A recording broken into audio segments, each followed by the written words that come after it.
And welcome back to Taxation is Theft, the show that talks about all the ways the government is ripping you off and what you can do to stop them. Broadcasting live on Facebook and YouTube from an underground bunker deep within the jungles of Mexico, I'm Dan, Taxationist Theft Berman, former candidate for President of the United States, currently in the race for governor of Texas. And today I've got Trent and Roy, who are veterans of the Boogaloo movement and the military, and founding members of the RCLM. There's a lot going on with police shootings, and it looks like we're due for another wave of riots. So we're going to be talking about that, and I think we're going to have some really interesting insights for you today. Before we get started, of course, if you're watching the live streams, make sure to like and share, ask your questions, leave your comments, fight the algorithms because they are suppressing this channel. Because, you know, we talk about the stuff that they don't want you to hear about, like the Boog and everything else. The list is too long. How to not pay taxes. Tonight's episode is also brought to you by the Nugg of Knowledge, indoor-grown, chemical-free, smokable hemp flower and Delta 8 vape cartridges, legal in all 50 states. Go get elevated at nuggofknowledge.com. And now, on to the show.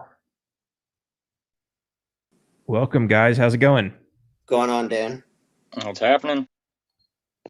Yo, so, man, we were just talking about this, and this is, what happened? We didn't plan this, but, I mean, we had already planned this show, and then, of course, something happened, and now we're preparing for more riots. And last night, I saw there was even, there wasn't too much detail in the article, but it was, again, you know, it looked like some Boogaloo guys out there with their rifles protecting small businesses from these riots, which of course started over another police shooting in Minneapolis, no less. Or no, it was Minnesota. Brooklyn Center. It's just north of Minneapolis. Yeah, so not too far. And it sucks. I mean, it's you know, this stuff happened again, and there's actually two of them that happened recently. There was the one with the there was it looked like an army soldier or something. He was in his car, and they were yelling at him to get out of the car, and they ended up it looked like they just maced him, and that was it. But it was like over nothing. Yeah. It was ridiculous. That was one of the most racist things I've seen in a long time, because they profiled the shit out of him. They didn't know who he was.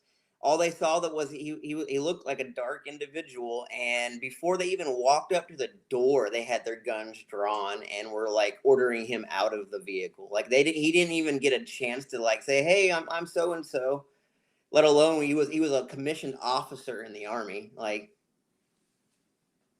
what was the? Do you know what the original stop was for on that one?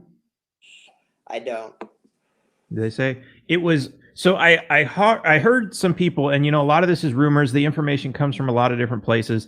They said that this guy, you know, he was, because everyone, you know, they always try to justify what the police did, right? He was evading the police for several minutes. He was leading them on a chase, and no, it didn't look like that at all. In fact, this is what most Americans don't realize, because they all live in the city. Outside of the city, when you get on the highways and there's like not much, it's really, really dark, and you don't want to get stopped by the police out there, especially if you are a minority, because we all know what happens. And so it's not really a crime. And I've done this before. People do this all the time. To continue driving, you put on your blinker or something and let them know you're gonna pull over, but you wait for a little bit until you get to a gas station, and that's exactly what it looked like this guy did. He pulled into a gas station where there's lots of light, because we saw exactly what happened on those body cams, right? But could you imagine if this was like in the middle of nowhere where there was no light at all except for like the blinking, you know, red and blue police lights, and you know, what would the body cams have seen then? Then it would be everybody, yeah, the cop probably there's probably a gun visible in there. We just can't see because the video is so bad. That's the kind of crap that happens. So you want to stop in a bright area. This is something you should always do. And if you can, pull into a parking space where you can leave your car, because you never know if you're going to end up getting arrested. You know, if this is an interesting one. They can't always search your car depending on what they stop you for or what they arrest you for. They can't always search your car. But if they have to tow your car because you pulled over on the side of the road, then they have to do an inventory, right? So they go through your entire car and they're not searching, they're just doing an inventory so you don't accuse them of stealing something later. And then, oh, we found some drugs that we planted on you. So, if you can, it's not always possible, but if you can, pull into a parking spot where if anything goes really bad, you can at least get out of your car and lock it and they can't search it and you can leave it there. It's not even the fact that it's well lit. I mean, it's just safer for the rest of the people driving, that for the cops and yourself. Yeah, that too. Absolutely. Well, and the other point that I want to make too on the traffic stop is, being that he is not only a commissioned officer, but was, I mean, obviously in the military, the chain of command, if you get any kind of traffic violation for any reason, I mean, it could be a speeding ticket, you didn't use your turn signal, it doesn't matter. I mean, there are consequences that you pay, not just with, the court or the law. You end up paying the consequences through the military as well. Yeah. So the chain of command, if they were to find out about, the scenario, let's say, the lieutenant was actually guilty of whatever. If the chain of command found out, there would be a huge issue for the lieutenant, especially because he's a commissioned officer and he's a leader in the military. So quite honestly, he would be on his best behavior no matter what, because of the simple fact he doesn't want this to get back to his chain of command. So the way that they harassed him, he acted within the confines of his rights and legality. I mean, he went to a well-lit area. They told him to exit the vehicle, and he wanted to know why. They didn't even tell him the reason why they stopped him. They just ordered him out of the car. And, for that, he had every right to just remain seated. And for them to pepper spray him and escalate the force, I mean, it's absurd to me. He did the absolute right thing. Did you hear what the cops said to him? I just looked at the article. They said, Yeah. They said, your service is, he told them, he said, he identified, I'm a lieutenant, I'm serving in your country, and this is how I'm treated. And the cops like, your service isn't going to save you in this country. And then he said, wow. Honestly, I'm afraid to get out. And the cop said, you should be. I'm like, really? Yeah. What the fuck? And yeah, I mean, and you hear a lot of people who say, well, he could have just gotten out of the car, and let's assume these were nice cops. These were good cops. They weren't going to do anything wrong. He could have just gotten out of the car. Yeah, sure. But the cop could have just told him what he stopped him for. Yeah. Right. Like it's amazing how a lot of people, and I get it, right? It's fear because for most normies, right? Like think back to like, I don't know if you guys were ever in this place, but like, I used to, when I grew up, I went through like all the government indoctrination and like the DARE classes and everything else. And it's like, at some point, it's like, oh yeah, no, the police know what they're doing and they're trying to keep everybody safe. So, you should just go along with it, or whatever they say. Trust them. And there's kind of a fear of like anything that opposes them is like, there's a little bit of fear there of like, oh, I might get in trouble because I'm not helping society be a better place or something, so there's like a fear, right? It's not necessarily, oh, the cops are bad and they're going to kill me, but it's like, yeah, I can't oppose the mainstream narrative.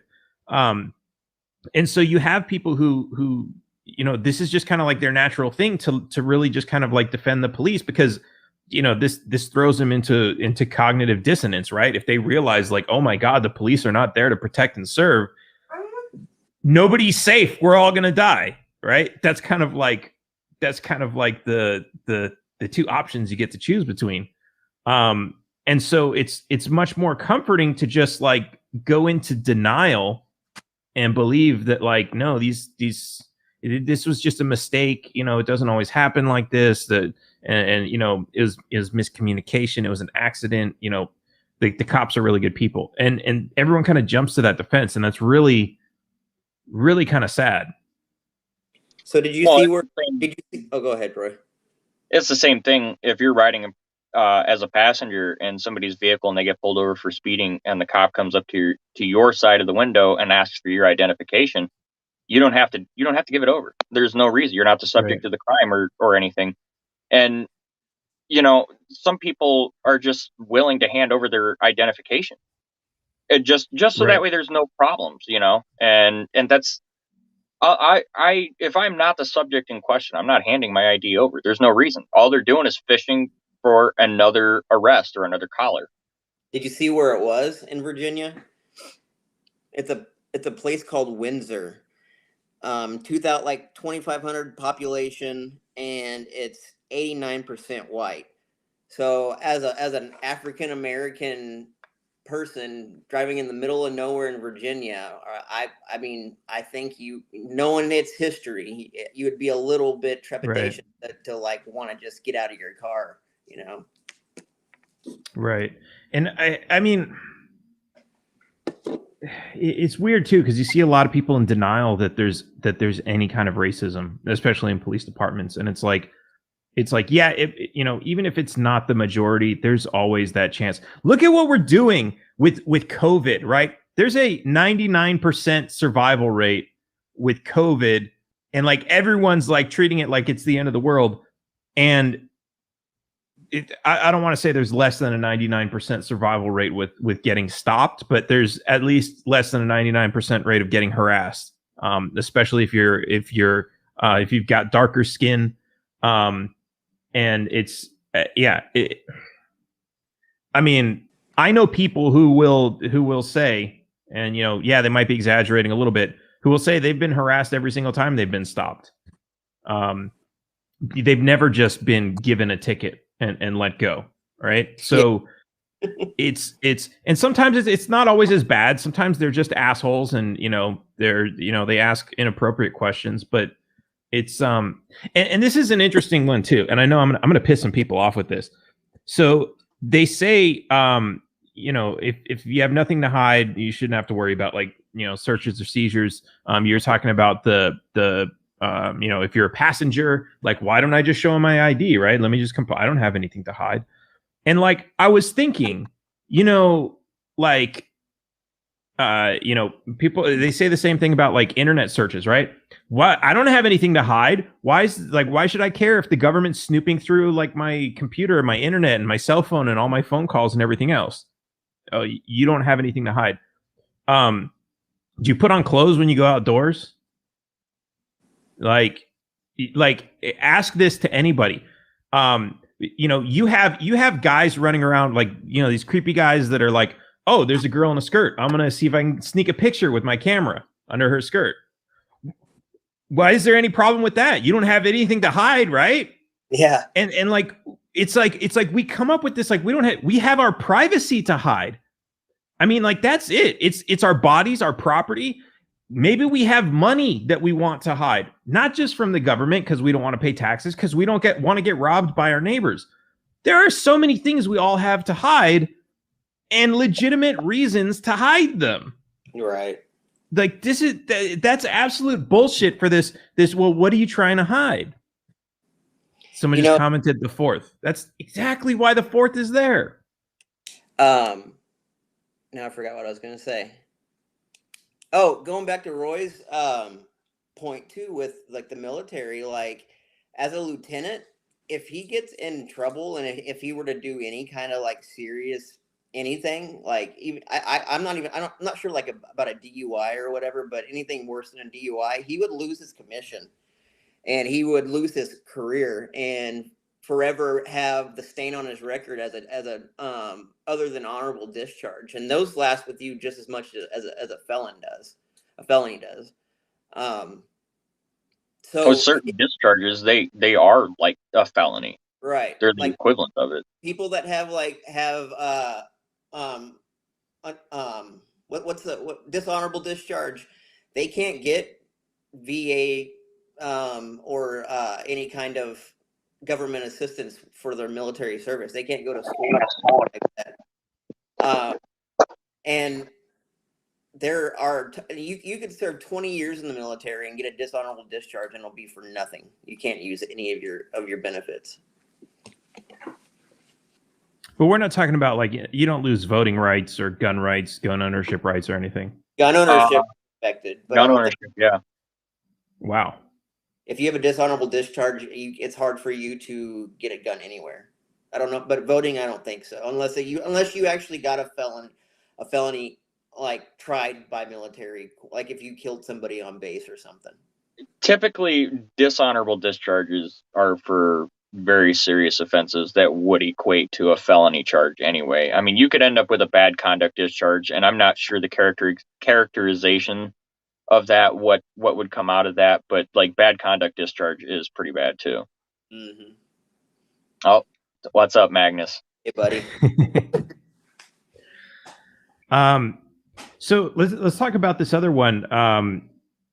There was a kid who had a weapons charge, and he was stopped for.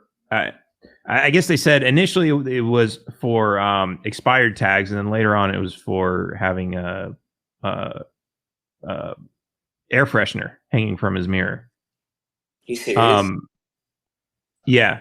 This is the one. This is the one where she shot him and she thought she was holding her taser. I want to look this up. What's it called? Air freshener. I feel like I'm losing my voice. Because I remember when I was let's see. Yes, police can pull you over for hanging an air freshener. And this is what I hate about these articles, right? So this is an article and here, let me actually let me see if I can share my screen here. This is what sucks about the research.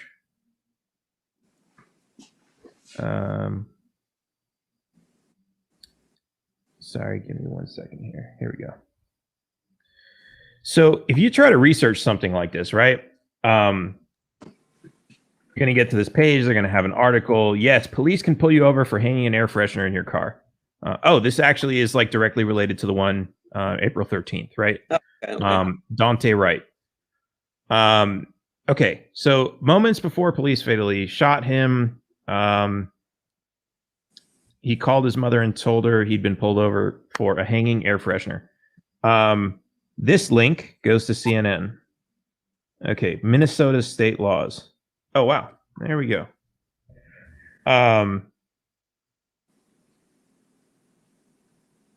Okay, so this is rare actually, where they actually show the law, because I've seen so many of these articles where the law is not represented in any way by the way it is. And I mean, shit, you can go to the IRS website and find a million contradictions to the actual Internal Revenue Code, but that's not even news.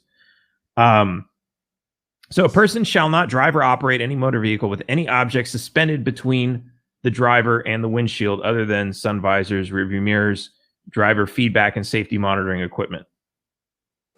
Now this is updated because, so like when it talks about safety monitoring equipment, think about what else could be suspended from your windshield, like a dash cam. Right. And so the reason they say this, right, and I think California's law had more to do with obstructing your view, and it could have been written a little bit more like this, but here. Yeah, here's the actual language. So this is, I want to see if this is like actual language. Okay. Yeah, they just took it from the so this is actually even a shorter version of it, but it also includes GPS navigation systems when mounted or located near the bottommost portion of the windshield. So like they're even telling you where you can stick it on there. And so like in theory, the reason they put this stuff here is things that aren't supposed to block your view. And this is what's so ridiculous about the law, right? What if you had one of the self-driving cars, and like we've seen these cars where like, you know, people are uploading videos like where they're sleeping as the car drives itself, because that's like the level this technology's gotten to. That's fucking terrifying. It is. It is. But what if this person puts a rear view, a screen over his window, you know, to block out the sun so he can get some sleep while his car's driving itself, right? Like, see, this is the thing. This law is there and it's supposedly for safety, but the reality is they don't consider everything, right? And they never can because nobody knows the future. Nobody knows what kind of new technology is going to come out, right? And so what they try to do is they come up with all these arbitrary rules, which eventually get out of date. And sometimes it takes, forever for them to update something so that we can do something that we consider fair. And a lot of times what happens, and here's a perfect example. When I grew up in California, I remember it was like the late 90s, like right around the year 2000. They repealed a law that made it illegal to throw a football on the beach or a frisbee. In California? So in California, they repealed it, and I didn't even know there was a law. But apparently the whole time I was growing up, it was illegal to throw a frisbee or a football on the beach. What the hell? And it's like they come up with all this ridiculous stuff. And like, yeah, okay, maybe like back in the 70s, the beaches were so crowded and people were throwing footballs and they were like knocking people's hot dogs out of their hands or something. I don't know. Like maybe it became a nuisance. But like they always come up with laws and they try to control society based on arbitrary rules, never knowing the outcome, never knowing what's going to happen, never knowing how long those are going to be there or what the side effects are going to be when society starts to change. And what's really terrible about these things is we used to always go to the beach. There was always people throwing frisbees and footballs.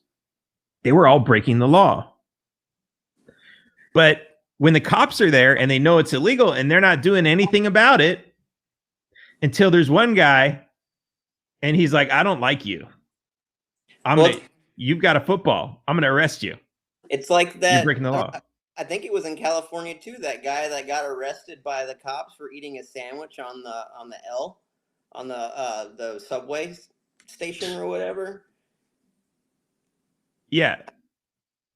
It's ridiculous. So they become,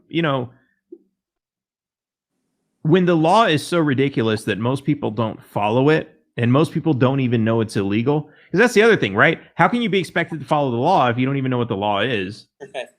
And it's like, are we supposed to all go? And like, I'm not talking about like, the laws about opening a bank. If you're going to do that, yeah, you're probably going to talk to a lawyer. But the law is just about your own conduct as a human being as you travel throughout the city. Like, are we supposed to go to law school so we can learn how to do that properly and not get arrested? That's what they want. I talked about it. I'm on a podcast, and I had talked about it in one of the episodes, just kind of like the dumb laws that they have in place. I mean, and it comes back to what I really think it is they are looking for a way to continue to make their paycheck in office because it used to be, being in Congress was an elected position and you would sit there for however long to figure whatever scenario out. And then you went back home to your regular life until you had to come back into office, and you were paid based on the time that you were seated in Congress. And you weren't paid you weren't given a yearly salary. You were just given the paycheck on how long you were there. Now they have to sit in Congress and they do nothing but talk about and come up with new laws and everything like that. And it's like, how many more laws can you come up with? And I know like one of the dumb laws here in Ohio was like you can't have more than 5 women living in a house or something like that at one time. And it's like, but how do you enforce that? And if it does get enforced, what are the penalties? Like, and how do you choose to do that? I remember listening to that, man. You're absolutely right. Cage and I were talking about some laws when we had one of our meetings. I think you might have been there, Roy. It's illegal in Texas to be vulgar to a police officer or something, or to swear in public. Not to a police officer. It's illegal to swear in public or use profanity in public. Yeah. And I'm pretty sure I heard one ruling on that one time that was like somebody has to be offended by it in order for it to be chargeable, and that offended person cannot be the police. Not in so. Yeah. But it's I remember I was in California when I heard that, but I don't know if it might have been from another state. It was a long time ago. But we do have the Supreme Court saying it's okay to tell the police to go fuck themselves. Well, now Biden's opening up the door for more justices to sit on the Supreme Court, so he can sway the advantage towards his way of doing things. You know, it's really interesting because this is really difficult to even figure out how to say this. I've talked to a lot of people who are very, very opinionated. They're very strong on their opinions, and their opinions have absolutely no correlation with the law or the legal system or how it works. And what I see as something dangerous, and I know these are usually they're usually, you know, kind of on the fringe. It's not like this is a majority of the population or anything. Although, well, to a very minor degree it is. But what's scary is what happens when these people start getting elected to positions like judges. I mean, we already have people writing absolutely insane laws. What happens when we have a Supreme Court that is so hell-bent on, you know, making their opinions the law, that the Constitution doesn't matter at all. The rule of law doesn't matter anymore. Common law is gone. And they're just sitting there like, oh, well, yeah, this guy didn't pay his taxes. We don't need to know what the law says. We just know he didn't pay his taxes. That's all we need to know. He's going to jail. Or, I don't care what the Second Amendment says. This guy had a gun. I don't care that it was registered. Doesn't matter. The fact that he had it, the fact that he typed online, I own a gun, he's going to jail. And the Supreme Court is now so opinionated in that direction. They went to law school. They understand the laws, but they say, you know what? We don't care anymore. What happens when that happens? And what's really scary is, and this is why I always say, it doesn't matter who's elected. It doesn't matter who's in the government. What matters is what the public thinks. Because if that happens, either the public is going to say, yeah, finally, or they're going to say, no, and we want a revolution. And if the public generally agrees with, and you know, I think the public is going to be shifting in that direction before those people get into that place, because, you know, they help them get there. But if that's the direction things are heading, that's extremely dangerous. It's just setting precedent after precedent for new things that could be possible. That's something I kind of wanted to talk about tonight too, is incrementalism. I was listening to Larry Sharp's show. He had one a few days back, and it was about, he was taking calls for incrementalism. While it's good if we're doing it for the right things, what they're doing to us right now is a negative incrementalism. Like it's taking these little things bit by bit to where it's barely noticeable, and then to the point to where they can have any overarching type of law without anybody having anything to say about it. Yeah. And it's Roy said he'll be right back. And it's interesting too, because I mean, I've considered a lot of how we got to where we are, and you know, I do think some degree of incrementalism in the opposite direction is what's needed. Like, you know, we're not going to be able to, and for so many reasons, right? One, you know, people just aren't going to be able to adjust. You know, if we eliminated Social Security today, everyone's going to panic, and you know, who knows, that could turn into riots in the street over food and you know, people not getting what they need.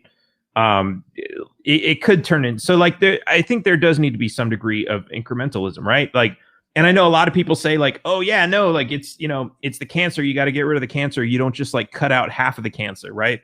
You got to cut out the whole cancer. But the reality is, yeah, but if somebody like comes into a doctor's office and says, I have cancer, the doctor doesn't just like take a shovel and go like, ah, there it goes. It's out. You're done. Like, you know, it's a very like precision type thing. You got to get anesthetics, they got to put you out, they got to like monitor your blood pressure and everything else, make sure you don't die. And like, oh my god, if like you start having a heart attack or you know something goes wrong during the surgery, it's not like they're going to say, well, we can't stop taking out the cancer. Yeah, they're going to stop taking out the cancer to make sure you don't die, and then once they have you stable again, they're going to finish taking it out. So I think there is a little bit more nuance to that argument, but you know, yeah, the end game would be to get rid of all these destructive programs. It just takes it takes a little bit of that, you know, precision surgery to make that happen. Yeah. I think that we need to, I was just going to talk about that. I think we need to try to find candidates that are open to not going to one extreme or the other, and finding people to represent us that are willing to work and get somewhere, but not spin their wheels and plan for their next campaign. Right. But that is they are making a very strong case for gun control, because it's I mean, that's a pretty crazy way to look at it, but it's true. Yeah, well, and I wanted to bring this up because, you know, again, we're talking about the riots that are going on, and people are defending their businesses with their guns. Okay, this situation with the kid who had a weapons charge and he got stopped. Dante. And they ended up shooting him. Okay, so he had a weapons charge. Apparently, it was just for possession, and I don't know the details on it. It could have been, it was simple possession. He didn't have a license for it. It wasn't registered, something like that. Not a big crime. He wasn't threatening anybody with it. He wasn't committing armed robbery. He wasn't doing any real crime. And so this resulted in his death. Right. He didn't really do anything wrong. You can't look at him and say, you know, and like I don't know how much I can commit to that, because someone's going to be like, oh yeah, no, he, you know, 5 years ago he did, and it's like, okay, fine. But he didn't try to shoot the police. He didn't even try to attack the police. He was just trying to get away. He had a weapons charge, which was not from using a weapon violently against somebody. I think they said he had some like pictures, like where he was throwing up gang signs and holding up pictures of money and stuff like that. But it's like, so fucking what? It's like JC said, he's from the hood, stupid. What types of facts are those? Like none of that really matters.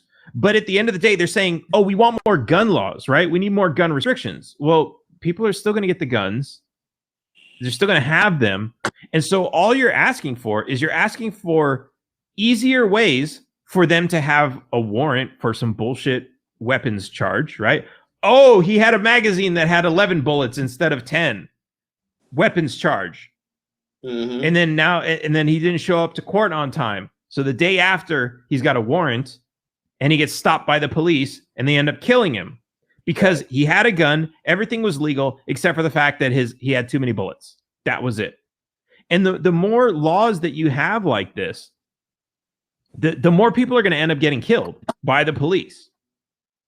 Like, this is absolutely insane. And you know, and this is part of the stigma of it too, because like I said, right?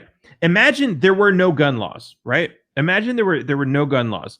That doesn't mean this kid's going to go and shoot somebody, right? Because shooting somebody, killing somebody is still murder, right?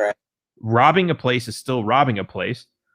He already had the gun. He already broke that law. But imagine if that wasn't a crime, because I don't know if he saw that as a crime or not. I don't see it as a crime, but he has this weapons charge. Now, just the fact that you can say, oh, he had a weapons charge, that's got a stigma to it. Like, like I hear that and I'm like, yeah, that could be bullshit. But most people hear that and they're like, oh, well, a weapons charge. Well, why would he have a weapons charge unless he was doing something he shouldn't have been doing?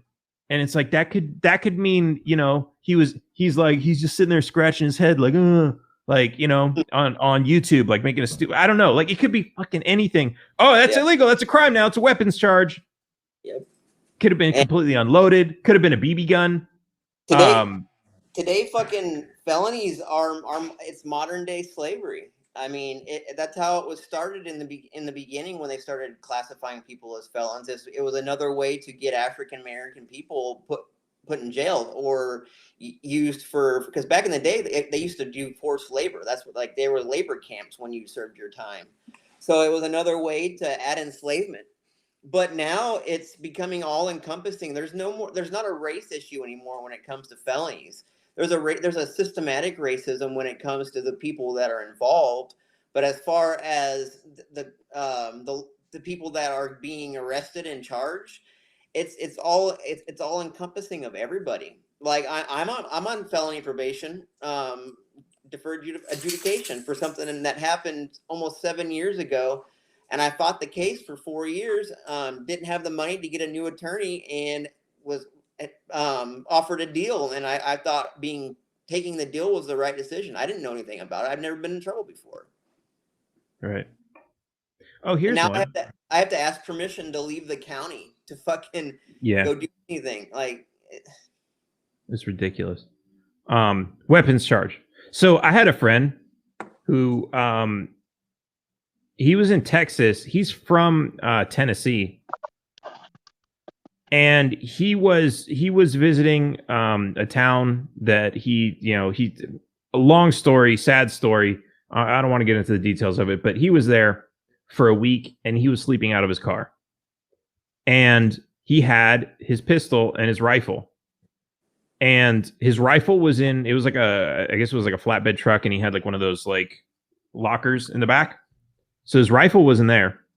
But he had his pistol up front with him. Now, in Kentucky, what was it? In Kentucky, if you sleep in your car, you're supposed to leave your gun visible. So he put it on the dashboard. In Texas, you're supposed to hide it. And he did the opposite. Yeah, so he's like, he didn't know any better. He's like, I'm just visiting. I'm from Kentucky. So his gun was visible. Somebody called the police. They didn't even see the gun. They just said, there's some guy sleeping in front of my house in his car. So they called the police. The police came by because, oh my God, somebody's sleeping in their car. That's a crime. They see the gun because it's there in plain view. Now he's got a weapons charge. No, I'm sorry, officer. Oh, I'm supposed to hide the gun if I sleep in my car? Okay, I'll hide it now. I'm sorry, I didn't know. Like, can we have civilized conversations like that? Mandatory minimum sentencing in those cases are fucking awful, because like the cop has a body cam now, so everything gets recorded. So there's no more of this. Okay, I'll let you go, even if it ever did happen on a warning. Right. Now it's all recorded, and so he was fucked either way. This is what's interesting too. Like, we see all the time, right? The cops doing all this dirty shit and they never get prosecuted for it, right? Right. But what do they get? What do they get really punished for? For taking bribes? Yeah, I guess. And think about this, right? Because the government is like, they want their fucking cut, right? They're like, you can do whatever you want. You can arrest people. You can crush their heads. You can mace them. You can shoot them in the back of the face. Whatever. You can do all this stuff. Shoot them in the back of the face. I don't even know what that means. It works. They'll do it. Yeah, eventually, if it goes through. You can do all this stuff. We don't care. Have at it. Plant drugs on people. Go for it. Do whatever you like. But whatever you do, you don't take bribes. If you catch someone doing a crime, you have to write that citation so we can get the money. Like, that's fucking insane to me. Oh, here's like the biggest thing. Like when we talk about incrementalization and we talk about just kind of like the attitude shift and everything like that. I mean, sleeping in your car shouldn't be something that you get bothered for. I mean, honestly, I mean, there's like, it's the same as like a guy who goes to a bar and gets drunk and walks outside and sleeps in their car. They're going to be harassed. I mean, he did the right thing by sleeping in his car instead of driving home, but yet he will likely catch a DUI off of that, which is bullshit. Yep. I mean, now it's understandable. I mean, he could wake up you know, in the middle of it, still drunk, get in his car or start his car and drive away. But I mean, it's just in certain states you have But to have your innocent until proven guilty. He hasn't done it yet, so you can't charge him with that. But yeah, that's what they do. It's like, and it's ridiculous, right? Because you might be in a cold place. I have a friend who lives in Alaska. If you turn the car on to stay warm and you're sitting in the driver's seat, that's a DUI. Yep. I know a guy in the military that got a DUI, or I can't remember if it was a DUI or what he got for sleeping in his car instead of driving back on base. But he it goes back to like what Roy was saying. He got in trouble with the military. He got non-judicial punishment and lost half his pay and was confined to his barracks room for 30 days on top of what he had to pay for the DUI or whatever the charge was. Article 15. Yep. I mean, and it's the public mentality and the public shift and how it looks at everything. I mean, and that's why, like, when you hear weapons charges, instead of asking the question of what exactly happened, you know, like people right away, because of this decline in everybody thinking that having a weapon is necessary on any level at all. I mean, like, your self-defense should be priority number one, especially since the Supreme Court ruled that the police aren't there to protect you. I think, if I'm correct, it's Warren versus the District of Columbia. I'll have to double check that, but they've done it numerous times, different cases. Yeah, and so the public is no longer in belief that you can carry a weapon. There is a lot of people who believe that owning a firearm anymore is just not the right thing to do. So when they start to hear like, oh, there was a weapons charge or whatever, they don't even care what it's about. They don't care if it was just, oh, I was sleeping in my car. Oh, you know, I didn't have it in the correct lockbox that they were asking me to transport it, because in some states you have to have your magazine separated and locked in a different box and just locked in a glove box or whatever. And, you know, and that's a weapons charge that follows you for the rest of your life. And so that becomes a stain, because if you were to get pulled over for a speeding ticket, that also sets the tone of what your traffic, the interaction with the police is going to be as well, is because they're just going to see it was a weapons charge, and they're going to come up with the gun drawn on you, and there's going to be all these different issues. And let's say it hits the news then after that, like this case with the lieutenant from the Army. That's right there. That's an escalated situation, you know, and it could have been a very different story had the news opened up with lieutenant in the United States Army, charged formerly with weapons charges, is pulled over by police and pepper sprayed. Guarantee you that the narrative would be completely different. Right now, we don't exactly know what exactly he was pulled over for, or the reason or why. And so right now, there's nobody that's really casting judgment, except you're going to have your typical judgment from people who want to judge based off the skin color. Like, oh, okay, you know, another person in trouble again, like another minority, you know. And it's like that mindset and that shift in the mentality needs to change. Everything needs to change about the public and society. But it's there again, it's also put in place by the government and politics and how they want to persuade people to think. Absolutely. I'm trying to look up if it says what he was stopped for. That's really weird. If anybody watching knows what it was, comments. But I've tried looking and I didn't see anything. But I was also looking. I don't see anything when the videos were coming out. I don't see anything, which is really strange. And you know, it's not unusual for the police to just, you know, not say, you know, which is funny, right? Because, you know, they want us. We have no expectation of privacy, right? As soon as they stop us, why don't you want to answer this question, right? They'll ask you the most, like, where are you going? I don't want to answer that question. Why don't you want to answer that question? What's wrong? Are you going to your drug dealer's house? Are you going somewhere that you shouldn't be going? Like, that's their attitude. But then as soon as they do something wrong, they know, shut the fuck up, right? Yep. That's like they know the rule book. I don't know if Trent's camera turned off or if he walked away for a minute. But what else was I going to say? So,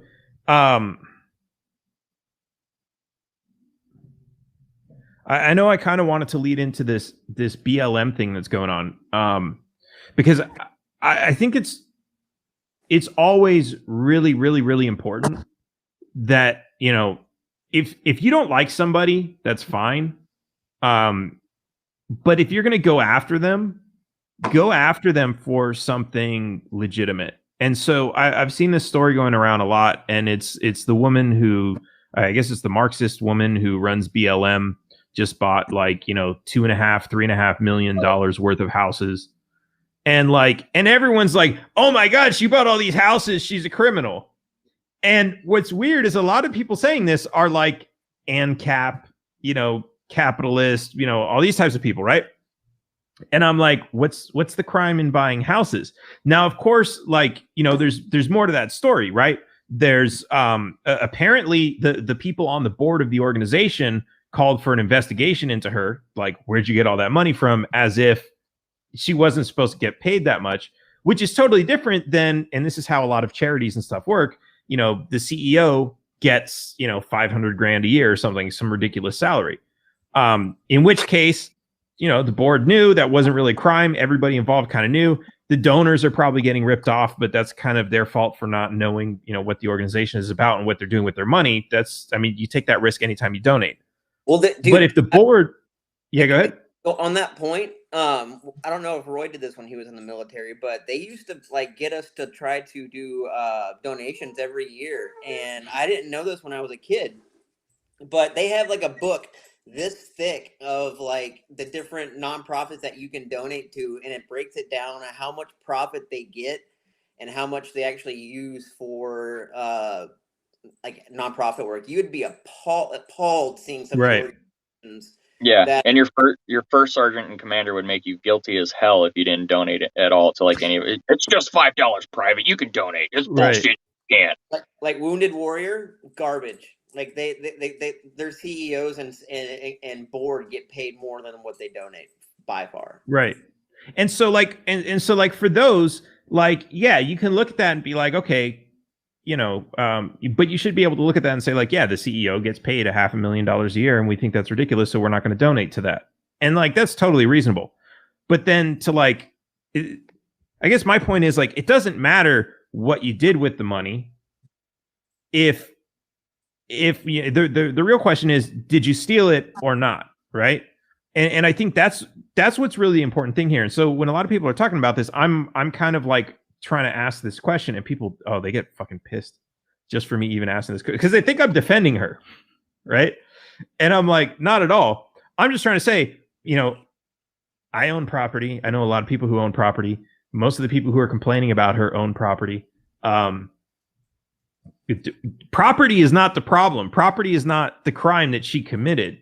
And I think that's really important. And I think this relates in some way to the gun laws. Right? Because, he had a weapons charge. So what if he had a fucking weapons charge? He was stopped because he didn't use his blinker, right? All of this stuff is it's like a magic show where they always have us look over here while we steal from your pocket. It's insane. And I think, yeah, go ahead.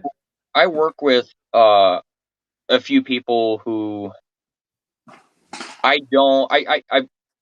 should I put it? They're racist as hell. I can't fucking stand them. And they bitch and complain about BLM, and I tried to talk with them about it and get them to understand, from the aspect of why they even exist, and a lot of the mentality that a lot of people have and they share is that the number one complaint is that BLM is more for the Democratic side, because I pretty much live in MAGA country here, and they're more for the Democratic side, and they're not actually helping the Black community out and everything. Which they're the organization itself, they're not wrong. Because if you follow the steps with Act Blue and everything, they're an organization that claims that they're supposed to be standing there for Black rights and everything, but then turn around and that's not.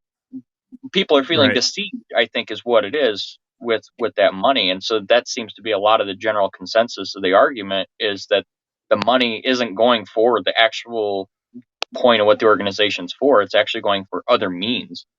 I think it was 757 BLM 7 that posted something about that to make sure they created a website that gave you the rundown to make sure that you're supporting your affiliate BLM chapters, not the national chapter, because Right. of that kind of crap.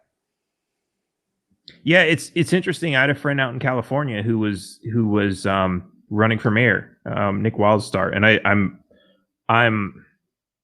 I don't remember if it was BLM or if it was like a big rally, and I think BLM was there as part of it, and he was trying to get in to promote his mayoral race, and because he wasn't a Democrat, they're like, nope, get the hell out of here. And he's basically supporting, all the same, the Black Lives Matter message and everything else. And they're like, no, we don't want you here. Because it is, it is kind of a front for a Democrat organization. Yeah. Yeah. And I mean, that's probably why you have a Hillary Clinton type Marxist running it, who's, becoming a millionaire off of it, just like Hillary did, on everything she does. And yeah, I mean, it sucks, right? Because they had a great message, and a lot of people are out still using that message, and they don't even know, like, this is kind of like the underlying thing. I still don't know to this day if Black Lives Matter started as a movement before this organization came around, or if, like, the Democrats were like, hey, that sounds great, let's throw a couple $1 billion at it and just hijack it. I know that seems to... the BLM, I guess he would be considered he's one. I think is the state Texas leader, Patrick. That is speaking at our event. I've known since I even had anything to do with him last year that they were different. I've been trying to tell people that for like months. Yeah, I understand that you're against Marxism and socialism. I'm not a fan of it, but you're talking about a national organization that supports it, and the people that are behind it have had those type of ties. The movement and the thought behind it are not. They're completely different. Right. I had somebody ask me when I was explaining that, the overall message of people out on the streets that are trying to push is different from the actual national organization. And somebody asked me, like, well, why don't they just change their name then? Why they got to be Black Lives Matter? And it's like, well, it's hard to explain, because it's the same as like the Boogaloo, how many people have tried to hijack that. It's like, we don't know. It's the pride in what we're trying to do and accomplish. If they change the name, it's like they lose all that support. So why would, especially if they're a nefarious organization, why would they want to do that, right? And so, but I think you mentioned the 757. There was the DC BLM DC posted on their Twitter, and they were like, yeah, what national BLM has done has like absolutely damaged what we're fighting for. Yeah. So it's, and like I said, it sucks, man, because that was a really great, I mean, it still is a really great message. And I think a lot of people are still carrying, the true meaning of it. But it just sucks that there's all this corruption in there. And, we should, I don't want to say like we should just abandon the idea at this point, but I think we should use it as a lesson to, be aware that when any movement gets that big, there's going to be somebody hijacking it. It doesn't matter what it is. There's always, especially when it's that big, especially when it's that well organized, there's probably somebody with deep pockets behind it too, that's paying for a lot of,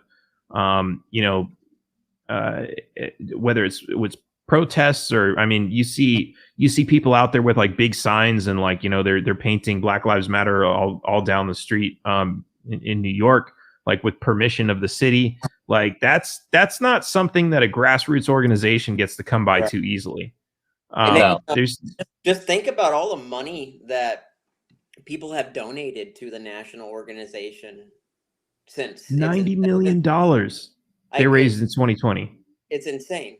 It's insane. And all of those state chapters and local chapters I guarantee you didn't feel a dime of it, other than when they were trying to put on their own national events. Right. No, that's a great point. So that 90 million figure came from the national organization. What did all the affiliates do? What did all the state and local, city affiliates do? Because I know has had to pay for all the stuff that he's done out of pocket. Are they actually, is affiliate the right word? Are they all affiliated like as chapters to the national, or are they that's the somewhat disassociated? affiliate. What's that? I don't know. That was the verbiage they used on their website. Because, like, I mean, I can't see the Washington D.C. affiliate talking shit about the national organization on their Twitter if they're like an actual affiliate. Because I would think that I would think that there would be, you know, some sort of an agreement, as, you know, you're, as an affiliate, you're a representative of the whole national. So, but that's really interesting. I kind of want to figure some you know, some more about how that actually operates. Here, I'm looking for the tweet right now. Here's someone's talking about the Meet John Doe. There's a movie, Meet John Doe. A politician was trying to hijack the John Doe Club that encouraged people to know and help their neighbors. Yeah, I mean, we really got, and it's, you know, if the nonprofit organizations are this bad, the government's twice as bad. They're not spending what you think they're spending your money on. No, It's ridiculous. We got a link here for. It's not going to let me copy it, is it? For, it says the first official police versus army clash, and I can't click the link because this.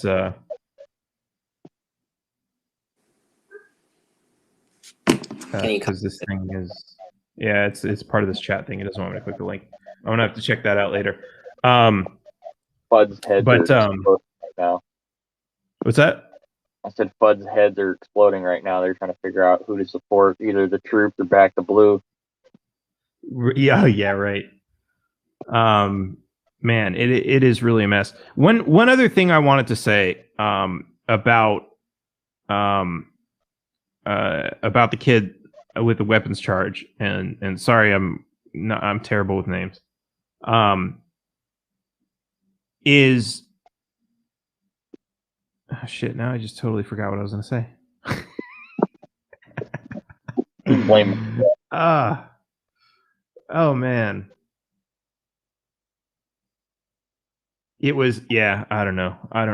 I'm burnt out. It's the end of the day. I've got to wake up at 2:00 in the morning to head to the airport to go to Iowa. So we've got an awesome 2 weeks ahead. And I am smuggling back some insulin. I'm going to be going to Austin. And of course, we didn't even talk about that. The rally coming up in Austin. Are you going to be there? I will not be, unfortunately. By the time that I, was getting wind of the rally and everything, I'm here in Ohio. I'm hearing a bunch of people will be heading down to Austin, though. But I didn't have enough time to really plan on my end. I actually had a few things come up for here in Ohio. Awesome. Myra's in the chat. Yay, Iowa. Here. I forgot I can do this. So Trent's going to be there. It's going to be an awesome unity rally. I'm going to be speaking. Trent, you're going to be speaking, right? Yes. Who else is showing up? My friend Patrick, the guy that I was talking about earlier from BLM in Texas, and a couple other guests. I don't want to throw them under the bus right now because I don't know if they're for sure coming, but a couple more special guests, hopefully. All right. Awesome. Yeah, so it's going to be a great time. It's actually, I don't know if I told you this. It's my birthday on the 24th. Oh no shit. Yeah. I hope you don't get arrested on your birthday. He waited. Yeah, so it'll be a great party afterwards. And then of course at I don't know, 6 a.m. the next day, I'm off to the airport again, back to Mexico to get another load full of insulin. So so it's going to be awesome. And it's at the I keep forgetting, Metro Park, Butler Metro Park in Austin, which is just south of the Capitol, right across the bridge. It's going to be an awesome time. Yeah, hopefully we can get a good following. I've reached out to all the media, and I'm trying to get people to show up media wise so they can film this unobjectively and be able to say, "Hey, look, we're not what." I'm trying to break the stigma, and that's our biggest push right now. Our optics were crap last year within the Liberty and Boogaloo movement, and we need to get it to change. We need people to understand that we're not here to intimidate them or fight them. That we're here to we want to be friends, man. And I try to make it known, like, weapons or firearms I'm not saying you can't bring them, but it'd be preferred if you didn't, just because of the fact that we want to be open or welcoming to other sects and denominations of people. So let's not try to intimidate our guests, and like hopefully we can open up a good dialogue and get some people to start working together that are from the different sides of and spectrums of our country, because this divide is growing bigger and bigger each day, it feels like. And if we don't start Right. bridging the gap, we're going to doom ourselves. Right. Yeah, it's really amazing. And I mean, I've talked to so many people, and it's really difficult sometimes. Like, because people make assumptions about me. Oh, you're a white male. We don't have anything in common. I don't want to talk to you. You're part of the problem. You're not poor like me, so therefore you're the oppressor. Like people have treated me like that, and it's really difficult because I really try to kind of overcome that and build a bridge with those people, and it's really difficult because sometimes these people, they start throwing insults and everything, and it's like, okay, I'm not gonna engage in that fight, but um I kind of get it too. Like, there are people who, like, this is probably a defense that they've built over time. It's not like they were just born like, hey, I'm going to hate certain people. It's a response to the things that they've already seen and experienced to get to this point in their life, and we need to figure out how to overcome that. And I get it, right? You don't want to just let your defenses down because there are people out there who are going to try to harm you, whoever you are. This is like it's like the gun argument, right? Well, we have the police to protect us. You don't need guns. We should all disarm ourselves. We shouldn't do that, like, mentally or emotionally either, right? Like, there are people out there who are going to, they don't like who you are for whatever reason, because of the way you were born, the genetics you have, the clothes you wear, the people you hang out with. There are going to be those offensive people, but we kind of have to, I don't want to say let our guard down, but at least be a little bit more open to connecting with people, because I think they're like, I've talked to like so many of these people that are afraid to talk because of who I am. Oh, it's a libertarian. I don't want to talk to a stupid libertarian. And it's like, we have so much in common. If we would just if you would just let me have a conversation with you. And it's really, I don't know.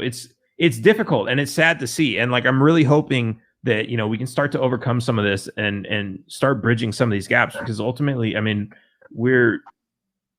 the government's trying to screw us all. If we can at least work together on that. And I know we all have different issues where the government is screwing. And that's part of the divide and conquer, right? Right. Well, We take away these people's rights and they're fighting over here, and you take away these people's rights and they're fighting over there. We keep them separate, so they're smaller groups and they're easier to manage. That's divide and conquer. Well, I think a lot of the problem why it's kind of hard to open that conversation and the dialogue is because if you think about it, there's a lot of like the patronizing talk from that woke crowd, and those people speak from a privileged position, and just sometimes are just so way off base with the people that they're trying to stick up for, that it actually comes off as more offensive than actually defensive. And and it's frustrating because, I mean, that would be almost like something as simple as, like, let's say you stub your toe, for example, and you've got somebody who's never stubbed their toe in their entire life, and they're trying to help you feel better, and they're just saying all the wrong things entirely, but they're trying to help. that's kind of the Right. same scenario, just on a grander scale and a more serious scale. You know, I mean, it comparing this with stubbing your toe. I mean, it's not accurate, but I mean, to try and get other people to understand and see. I mean, this Well, I think it's the patronizing same. attitude's got to stop. Yeah, no, it is the same thought process, I think. Like that's I mean, I people think they're smart. Like our brains are wired to think in such basic patterns at the end of the day. So we take those patterns and we reapply them to different situations and different things. So I think that analogy is actually really good. But I think at the same time, like, so the right thing to do is like just understand, if somebody is trying to help and they're being like a total idiot about it, teach them. Teach them, like, that's not the right thing to say. This is man, I see this every day with, friends in relationships and, men and women and how they communicate differently. And it's like there's sometimes all you got to do is say like, hey, you're doing the wrong thing, do this instead. And like people learn from it. We all learn.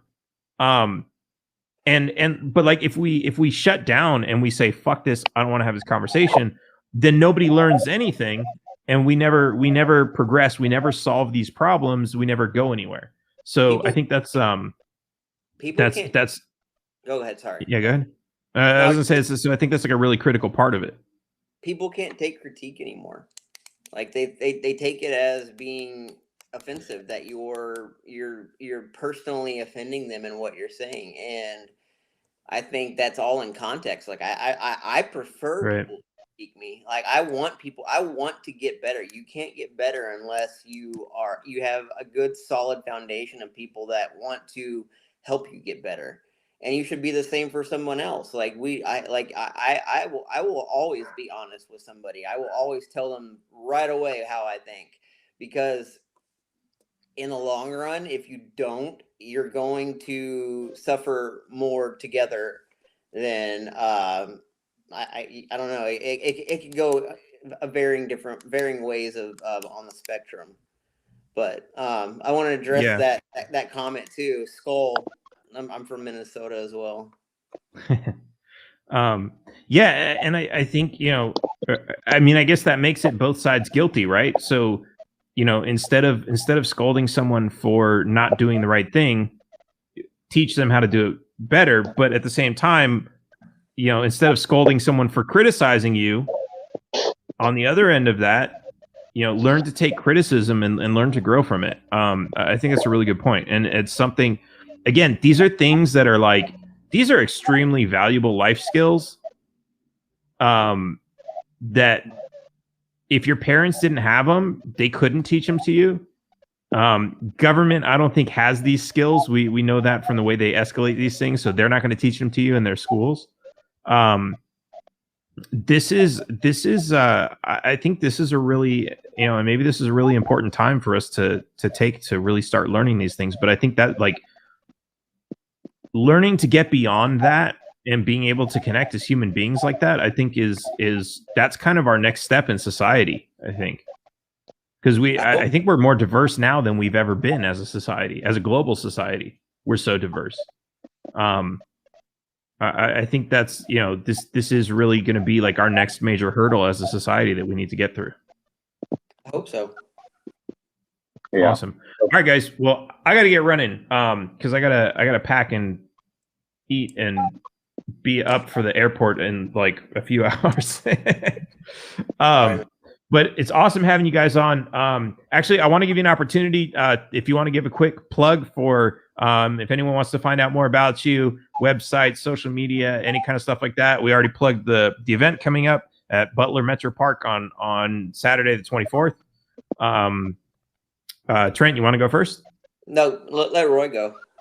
All right. Well, if you want to find out more about me, you can follow me at Class Country Boy on Twitter. I've been banned off pretty much every other social media, except I'm thinking about starting a Liberty TikTok. I haven't posted any videos yet. I got a few ideas I'm going to kick around. And also, too, I'm on the Goon Squad podcast. You can listen to that. I have some pretty good rants on there.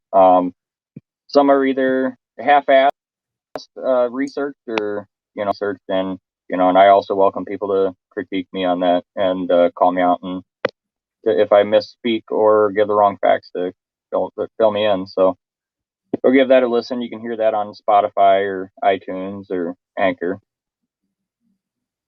Yeah, the Goon Squad is great. Like I would recommend it to anybody.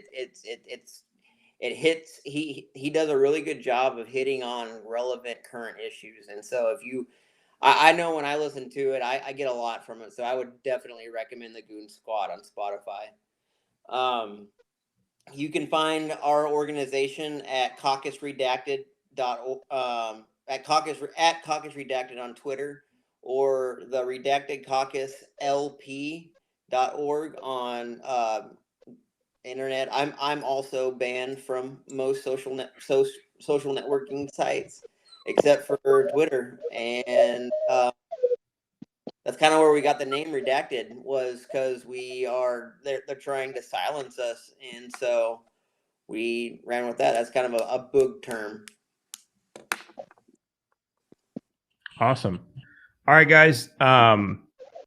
If you liked this episode, and even if you didn't, go ahead and like and share, and make sure to head over to YouTube/taxationistheft and subscribe. And also, if you want to get this as a podcast, you can go to wherever you get your favorite podcasts and just search for Taxation is Theft. Look for this big black and yellow logo over here, and help us out. And then, of course, head over to taxationistheft.info, and you can get all of our really cool swag. We have these awesome hats like I got on. We have flags, we have stickers, we have all kinds of really awesome stuff. Really awesome t-shirts too. If you really want to start some conversations and turn some heads, we've got one that says, ask me why taxation is theft.